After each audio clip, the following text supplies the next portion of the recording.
Somewhere in an airport today, there's a couple in their late 60s boarding a one-way flight.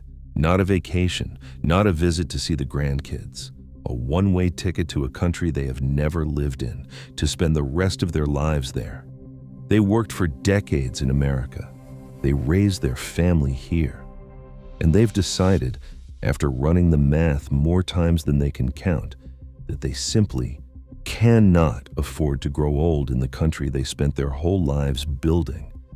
They are not alone, and they are not rare.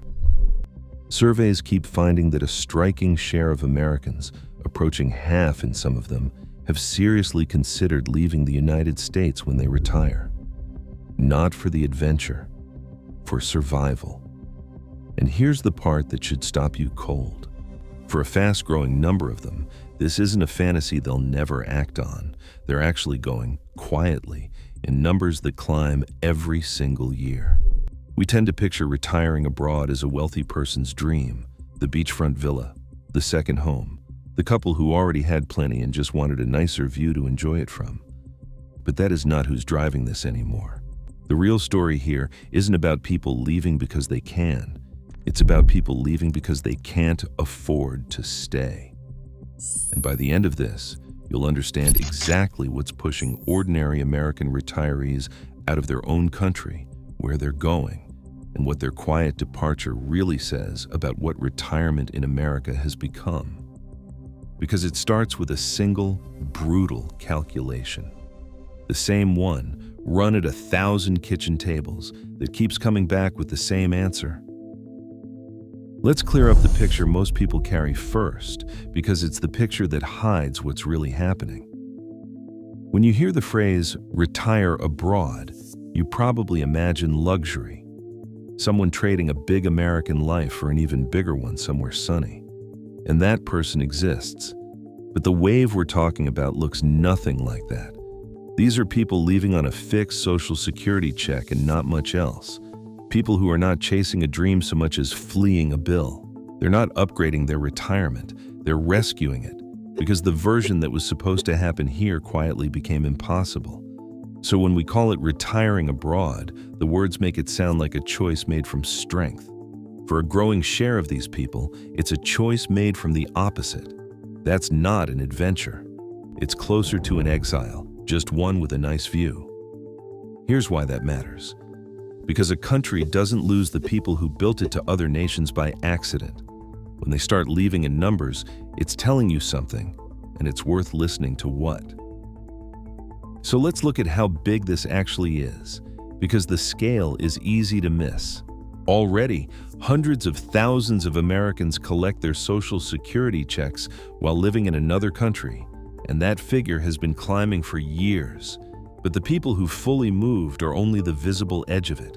Behind them stands a far larger group, the ones actively researching it right now, running the numbers, joining the online groups, taking the scouting trips, building an exit plan for a retirement they've realized they can't afford at home.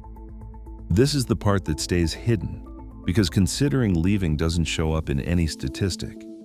It shows up at kitchen tables, in late-night searches, in conversations people are almost embarrassed to have out loud. But it's happening on a massive scale, and it points in one direction. A rising number of Americans have looked honestly at what old age costs in this country and concluded the only way to afford it is to leave.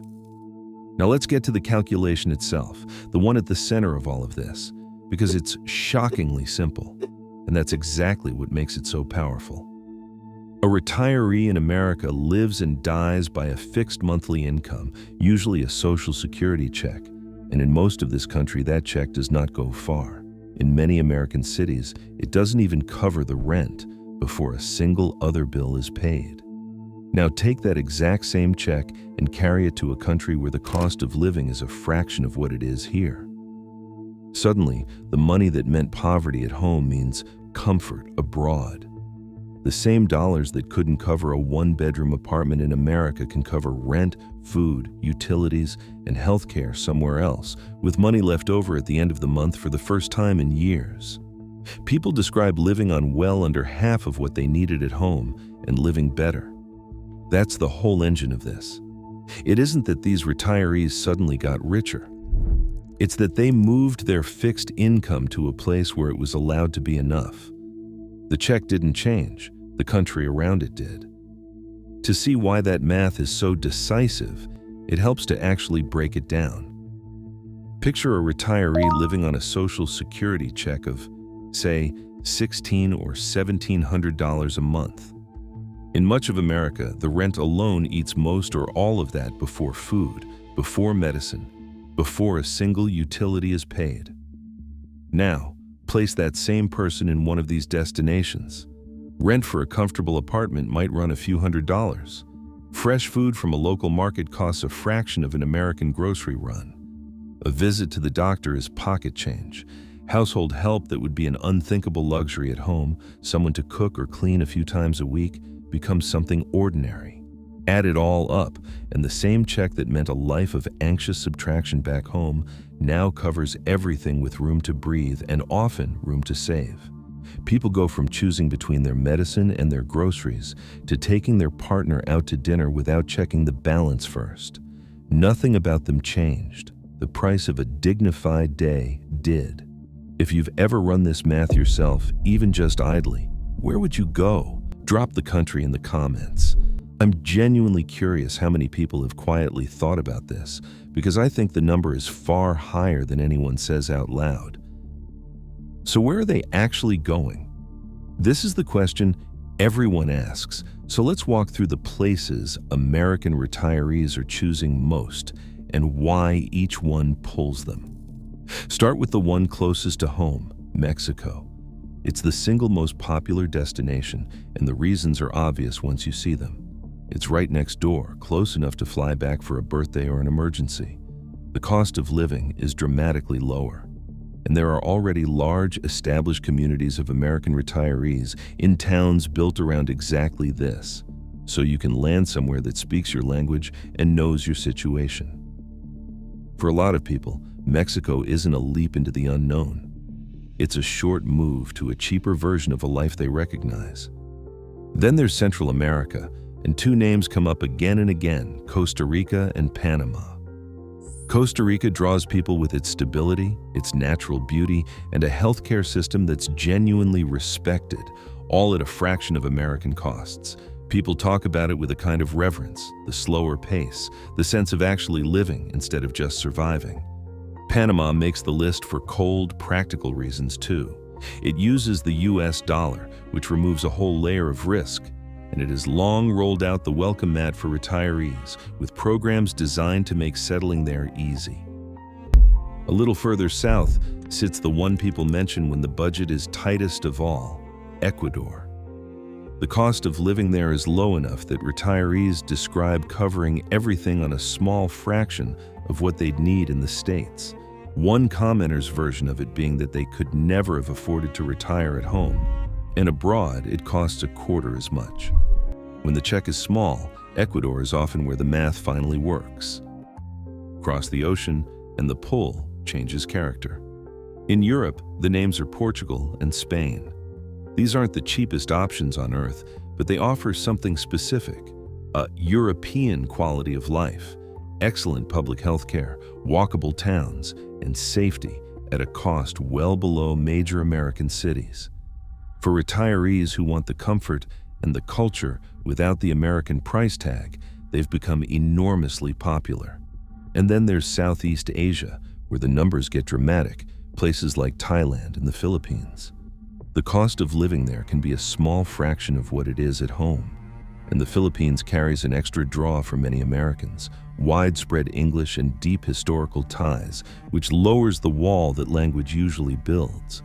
For someone whose entire retirement rests on stretching one modest check as far as it can possibly go, these are the places where it stretches furthest. Notice the thread running through all of them. It's not really about beaches or exotic scenery. Every single one of these destinations is chosen, at its core, because a fixed income buys a dignified life there that it simply cannot buy in America anymore. The specific country changes. The reason underneath never does. Let's put real people inside this, because the numbers only land when you watch them happen to a life. Picture a couple, both 67, who spent their careers in the Midwest, him in a trade, her in an office, careful with money their whole lives. When they finally retired, they discovered the arithmetic didn't work. Their combined Social Security barely covered the rent on a modest apartment, and one serious medical bill would have wiped out the little they'd managed to save. They weren't reckless people who'd squandered a fortune. They were responsible people who'd been handed a check that no longer stretched to cover a life. So they did something they never once imagined they'd do. They took a scouting trip to a town in Mexico that other American retirees had told them about, and within a year they'd sold most of what they owned and moved. Today, they rent a bright apartment for a few $100s a month. They can afford their medications without flinching. She's learning the language at a pace that surprises her. And on Sunday nights, they video call their grandkids. And there's a catch in the throat every single time. Because the one thing the cheaper life can't hand back is the ordinary closeness they left behind. They will tell you, without hesitation, that moving was the right decision. They will also tell you it's the hardest thing they've ever done. Both of those are true at the same time, and that's the honest shape of this entire phenomenon. It isn't a triumph, and it isn't a tragedy. It's a trade that millions of Americans are now steadily deciding is worth making. And there's one driver that deserves its own moment, because for a huge number of these retirees, it's the deciding factor, and it's healthcare. Growing old means needing more medical care, exactly when your income stops growing. And in America, that collision is brutal. Even with Medicare, the gaps, the premiums, the medications, the procedures, the long-term care can devour a retirement. So people look abroad and find something that seems almost unbelievable from an American vantage point: quality medical care at a small fraction of the cost. A doctor's visit that costs a few dollars, a procedure that would bankrupt them at home priced within reach. Countries where a private hospital stay costs less than the copay would have back in the States. For a retiree watching medical bills threaten to erase everything they have left, that difference isn't a perk. It's the whole reason. Many will tell you plainly that they didn't leave America for the weather. They left for the medicine because they could not afford to get sick in their own country. And it's worth making that healthcare gap concrete, because it's the single factor that flips so many people from thinking about it to actually going. Imagine facing a procedure at home that, even after Medicare, would leave you owing more than you have, the kind of bill that turns a retirement into a debt. Now, imagine that same procedure in one of these countries, at a respected private hospital, for a fraction of the American price, sometimes less than what your share alone would have cost back home. Imagine a medication you rationed by the pill in the States sitting on a pharmacy shelf abroad for a few dollars. For a retiree running that comparison, the numbers don't just suggest leaving, they scream it. The American healthcare system, more than the weather or the scenery or even the cost of rent, is by far the most powerful single force pushing this country's own retirees toward the exit, because it has turned the ordinary act of growing old and getting sick into something a person of modest means genuinely cannot afford to do at home. If this is putting words to something you felt or watched someone you love wrestle with, A-like helps more people find it. Takes 1 second, and it matters more than you'd think on a topic like this. But here's where honesty requires slowing down, because this is not a story with a clean, happy ending, and pretending it is would be a lie. Leaving costs something enormous, and it's not measured in money. It's measured in everything you leave behind, the grandchildren you now see on a screen instead of across a table, the lifelong friends who are suddenly an ocean away, the child whose big moments you'll watch through a phone. There is a comment that captures this better than any statistic could, from someone who made the move and said it plainly: "It's my country, but it's not my home anymore." Sit with that for a second, because it's the quiet grief underneath this entire trend. These people didn't stop loving their country. They just couldn't afford to stay in it.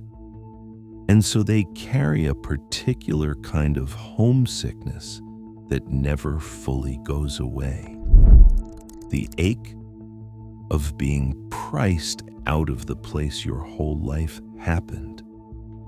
There are practical costs too. The language you have to learn late in life, the bureaucracy of visas and residency, the fear of a medical emergency in a place that isn't home, the very real possibility of dying far from everyone you love. Retiring abroad can absolutely be the right call, and for many, it genuinely is. But it should never be mistaken for a pure victory. For most of these people, it's a trade, and they feel every side of it. And there's a part of that trade people rarely admit until they're living it, which is that not everyone stays gone. Some make the move, live the cheaper life, and still find that the homesickness wins, that being far from an aging parent or a new grandchild is a cost too heavy to carry, and they come back even knowing what waits for them here. Others face the hardest version of the dilemma late, when a serious illness hits and they have to choose between the affordable care abroad and the family back home, between the country that can treat them cheaply and the people they want beside them at the end. These are not small trade-offs. They're some of the largest a person can make, and they get made under real pressure, often without much of a safety net either way.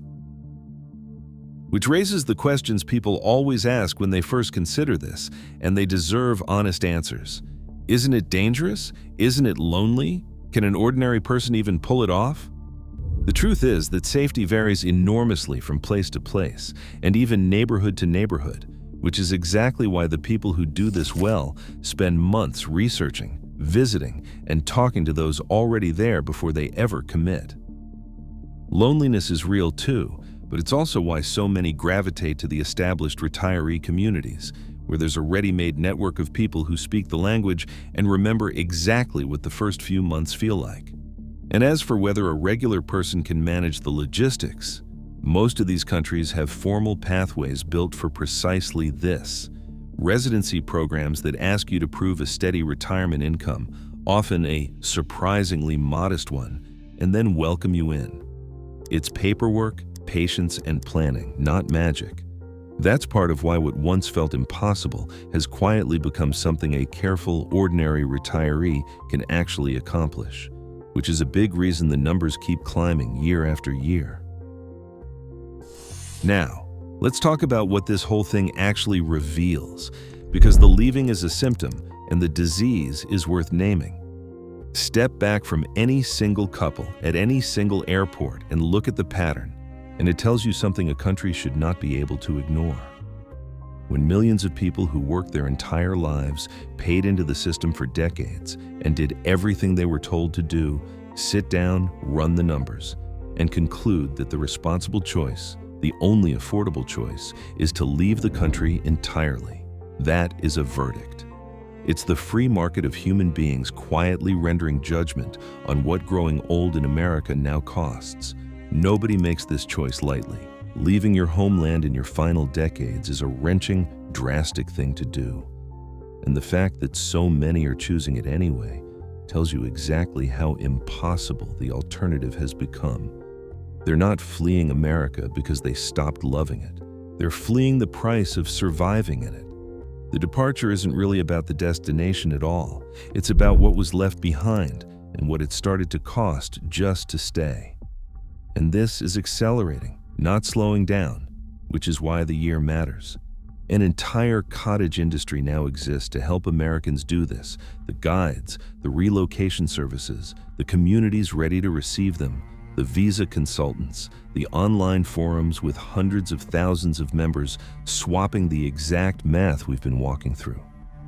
What used to be a rare, eccentric decision has quietly become an established, almost mainstream retirement strategy, openly discussed, carefully planned and executed by more people every year. There's a bitter irony sitting at the center of it. In a country this wealthy, leaving it has become, for a growing number of ordinary retirees, the smart and responsible thing to do.